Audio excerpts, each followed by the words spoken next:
Caitlin! Can you make it from there?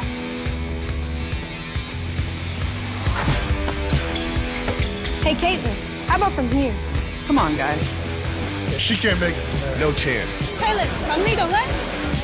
You got it. I'm not even gonna ask. Hey, Caitlin from here might be the president. Am I right? Whatever, Che. So right here. From there! Welcome back to the Clark Update. Today's story is one you definitely won't want to miss. A major WNBA development has everyone talking, and the latest details could completely change the conversation. So, stay with me until the very end because we're going to break down what happened, why it matters, and what could happen next. Let's get straight into today's story. The WNBA spent 27 years working to capture the attention of a larger audience. Now, with a superstar bringing in enormous revenue and millions of viewers, the league is facing a surprising new controversy.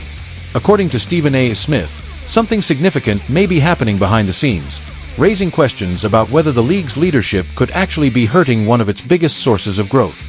Could the commissioner really be putting the league's biggest opportunity at risk? That is the question now being debated. This is no longer being framed as simply a basketball issue. Critics are questioning whether corporate politics, ego, and control could be influencing decisions surrounding the league's biggest stars. If you appreciate this kind of content, consider giving the video a like and subscribing to the channel. Believe it or not, more than 85% of viewers still haven't subscribed.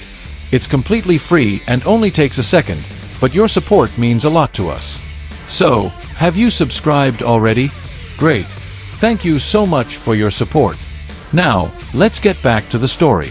Oh, she looks guilty as hell. And then I'm looking at it and I'm saying, did you really say that? Mm-hmm. Did you really say that Caitlin Clark should thank her Heavenly Stars that she wouldn't be worth anything if she wasn't playing in the WNBA? Did you really say? See, all of these things that Nafisha Collier brought up. Is this one of the clearest examples of self-sabotage in sports history, or has the WNBA's leadership completely lost perspective? Let me know what you think in the comments below. Because this situation is so unusual, let's take a closer look at what reportedly happened. A new commercial featuring Caitlin Clark and the Indiana Fever star began circulating online. On the surface, that might seem completely normal. After all, a popular WNBA player appearing in a major advertisement is hardly something that should cause controversy. But according to the claims surrounding this story, that is not how league leadership viewed it. Reports suggest that WNBA Commissioner Cathy Engelbert and league officials were deeply unhappy about the advertisement.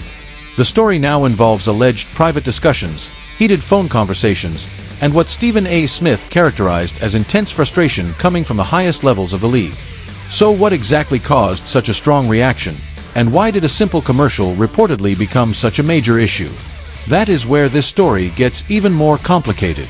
Season, right? No CEO, do you just put the base pay in there? You put their bonus, you put their stock options, you put everything. Caitlin has the ability to make up to $500,000 just in WNBA wages this year. So of course they're just looking at a base which is collectively bargained, and actually it's low because she's the #1 pick. She'll make a little more than that, but she also has millions and millions of dollars of endorsements. She's actually, because she declared to become pro, her endorsements are higher in dollar value. She has a global platform now, not just a U.S. platform. So she's going to do just fine, as will the top players in the league, as every league does. Also, there's comparisons to the men. Those men's leagues are 75 to 120 years old. We're tipping off our 28th season. I would say if you looked at them 28 seasons in, we're further ahead. But I realize we still have a lot of work to do. And it's all... Now take a moment and think about how outdated this reaction would seem. Millions of people who might never normally watch women's basketball are being introduced to the league through a major national commercial featuring one of its biggest stars. Any smart sports organization would usually see that as an opportunity worth celebrating. They could issue a press release, promote the commercial across social media, and take advantage of the additional exposure. More attention means more potential fans, more viewers, and potentially more revenue for the league and its teams. According to the narrative surrounding this controversy, however, the WNBA's response appears to have been very different. Instead of celebrating the exposure, critics claim that league officials reacted with frustration and anger. Wnba Smith has reportedly gone beyond simply speculating about the situation. Throughout the season, he has been one of the most outspoken supporters of Caitlin Clark, but his recent comments have taken the discussion in a much more serious direction. Smith is now talking about more than the usual on-court drama. He is questioning what he believes may be happening behind the scenes within the league's leadership.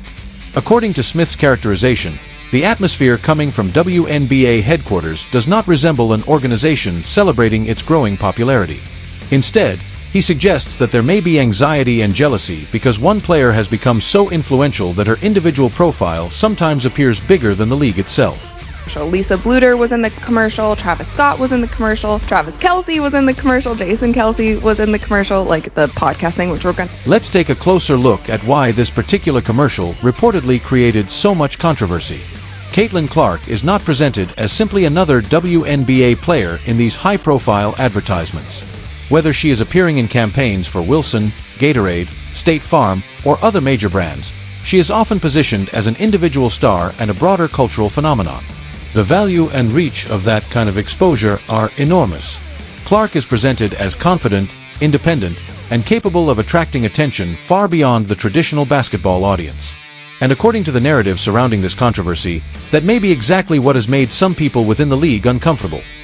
The perception that Clark's individual profile has grown so large that, in certain moments, she appears bigger than the WNBA itself.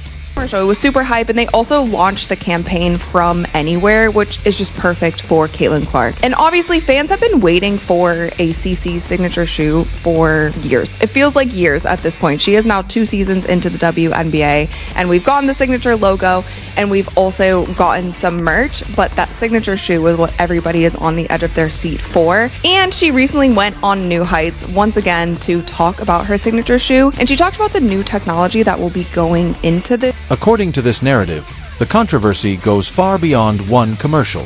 Caitlin Clark's growing popularity has created a major contrast between her individual success and the WNBA's traditional approach to marketing. While brands like Gatorade, Wilson, and State Farm continue to promote Clark as a major sports and cultural star, critics argue that the league has struggled to match that level of attention. Stephen A. Smith has questioned whether resentment and insecurity within the league's leadership could be contributing to that disconnect. Clark's success also highlights a larger financial issue. Her off-court earnings and endorsement deals have become far more significant than her WNBA salary, raising questions about how the league compensates and markets its biggest stars. The bigger question is whether the WNBA will embrace Clark's popularity and use it to grow the entire league, or continue treating her individual success as a challenge to its authority. Music. Whatever the answer, one thing is clear. Caitlin Clark's influence is no longer something the league can simply ignore.